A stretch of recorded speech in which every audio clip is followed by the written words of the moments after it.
I mean, honestly, I'm gonna be devastated because, that's supposed to be my first child. Some men run away from fatherhood, while others fight desperately to claim it, even against all odds.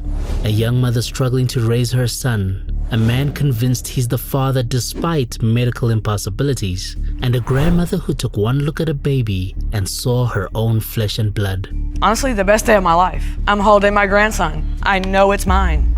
At the heart of this case lies an impossible claim about biology and the true meaning of fatherhood when science seems to say it cannot be. When I found out I was pregnant, Mr. Kidd told me himself that he has some type of rare form blood disease and that me and his child would die if I was pregnant by him. No. But Mother Tammy Jenkins insists the condition is misunderstood and the resemblance undeniable. Your Honor, it's not a rare blood disease. I am AORH negative and he is ARH negative. If she's RH positive and doesn't get the necessity shot during the pregnancy, it could prevent her from having future children or that child could pass away. But this case isn't just about paternity. It's about family bonds that formed despite uncertainty. So I contacted his friend who gave me Miss Rawlings' number. I called her and we talked for a couple weeks, and I asked if I could see the baby, and she said yes. We were at a park. He was in a stroller, and I said hey to her. I said, but you know what I'm here for, and I went straight to the baby. Picked him up, had said, hey, Sugarfoot, and he smiled, and we played, and it was honestly the best day of my life. I'm holding my grandson. I know it's mine, and I have pictures of both my babies. What began as a simple meeting turned into a deeper connection, raising the stakes for everyone involved. You began to let Ms. Jenkins have visitation with the baby. If Mr. Kidd can't see the moments that he's missing, at least his mom will be able to have them, and his family has some stories to tell. Yes. Just in case. And I completely understand that. And it's truly a beautiful sentiment. But as you stand here at the defendant podium, you say you know Mr. Kidd is not your child's biological father. Yes, ma'am. It's a manipulation tactic. The case takes another turn as Miss Rawlings reveals there's another potential father in the picture, complicating the already tangled web of family ties and claims of paternity. The other potential father, did he ever acknowledge that he could be the father or express interest in being in Nathaniel's life?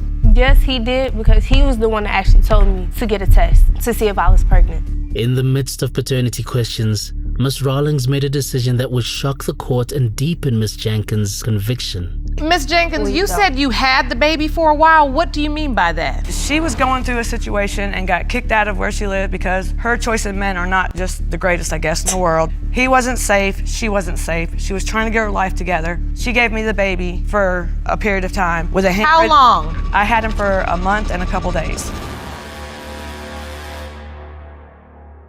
With lives hanging in the balance, a medical expert enters the courtroom to address the core question. Could Mr. Kidd be the biological father despite his claimed medical condition? So I think there's two separate issues here. There was an issue about RH blood incompatibility. Yes. And that has to do with a mother and a baby, and if there's different blood types between the father of the baby, positive and negative. But that really doesn't have anything to do with the ability to father a child. Okay. He had a separate issue, which was a childhood infection. And so there are various childhood infections, from mumps to repeated urinary tract infections to STIs like gonorrhea and chlamydia. Those can cause inflammation in the testicles, which then causes scarring and makes it difficult for you to emit sperm. So if the infection is appropriately treated, then the fertility rates are normal. The medical testimony opens a door previously thought closed, shifting the grounds on which this case stands. Even with this new information, Miss Rawlings remains convinced that Mr. Kidd is not the father. So, Ms. Rawlings, after you've heard the testimony of the doctor, does that change your mind in terms of your belief? Because when you came in, you don't really think he's the biological father. No, ma'am. And Ms. Jenkins and Mr. Kidd, if Nathaniel is proven not to be your biological child, grandchild, do you still want to maintain a relationship with him?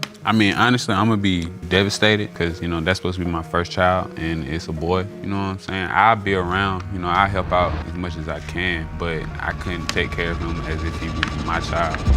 After months of uncertainty, accusations, and family bonds formed against all odds, the moment of truth arrives, with the power to forever change 3 generations of lives. These results were prepared by DNA Diagnostics and they read as follows. In the case of Kidd versus Rawlings, when it comes to 10-month-old Nathaniel Rawlings, Mr. Kidd, you are the father.